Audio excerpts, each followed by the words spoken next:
Ну, вот эта история с Хованским кладбищем, она показывает, насколько уровень этнического криминала и организованной преступности захлестнул наш город.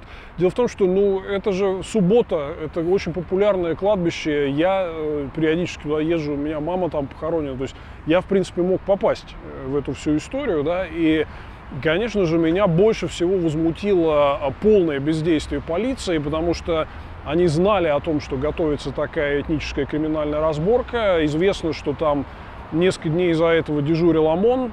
Вот один из принципиальных вопросов, с которым я официально намерен обратиться к властям с публичным письмом. А почему убрали ОМОН в субботу, когда был пик посещаемости со стороны обычных граждан? Понятно, что в выходные, особенно там утро субботы, середина субботы, это то время, когда люди ездят навестить могилы родных, близких на кладбище, да.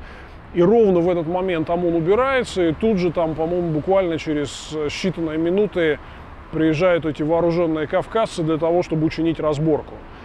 Отдельный вопрос, почему криминальные этнические банды так хозяйничают у нас в городе. Да? Это как бы отдельный вопрос, но это не первый год возникло, и мы с вами обсуждали московскую власть, и в том числе ее связь с криминалитетом. Бенефициаром от притока мигрантов, прежде всего, конечно, являются коррумпированные чиновники, потому что, да, они живут в подвалах и едят доширак там на обед и ужин сразу, но при всем этом они получают в коммунальном комплексе очень высокую номинальную зарплату. За нее кто-то расписывается, а им на руки там выдают, я не знаю, 10-15 тысяч рублей в месяц. Разница идет в карман вот этим бирюковским коррупционерам, это я имею в виду Бирюкова, заммэра Москвы, который курирует коммунальный комплекс. Это хорошо отлаженная система откачки огромных коррупционных денег из эксплуатации вот этого, по сути, рабского труда. Многие представители северокавказских диаспор, а там были участниками этой разборки дагестанцы и чеченцы, насколько я понимаю, они работать сами не любят.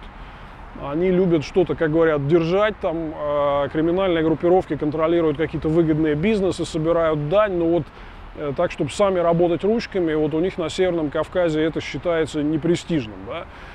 Поэтому здесь есть совершенно очевидная ситуация такого поражения в конкурентной борьбе, когда работающие выходцы из Средней Азии вытеснили кавказцев, которые не хотят ничего делать и хотят только собирать дань с других, да? Ну, те обиделись, хотели учинить какую-то разборку, но еще и проиграли. Я так понимаю, что им там настучали в итоге. Но в данном случае даже не об этом речь. В данном случае вопрос о том, а у нас вообще полиция в городе есть? При том, что все доказательства, что она знала о происходящем, о том, что эта разборка будет, что там дежурили специальные подразделения. И вот почему-то в самый посещаемый день их убирают. Там очевидно, что пострадали, погибли, в том числе случайные люди, обычные москвичи, да. Но это иначе как преступным бездействием городской полиции я не могу назвать. Они специально ОМОН убрали, чтобы дали им наехать. Да? Они могли превентивно арестовать, в конце концов, лидеров этих группировок, которые угрожали побоищем. Они же, им ничего не мешает превентивно арестовывать оппозиционеров перед какими-то намеченными оппозиционными акциями. А почему вот здесь таким образом не поступить? Да?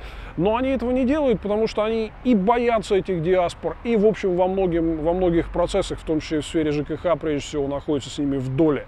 Поэтому они никаких мер не принимают, и поэтому же московские власти все время защищают вот дурацкую идею, что нам надо продолжать безвизовый режим со Средней Азии, да. А безвизовый режим это что?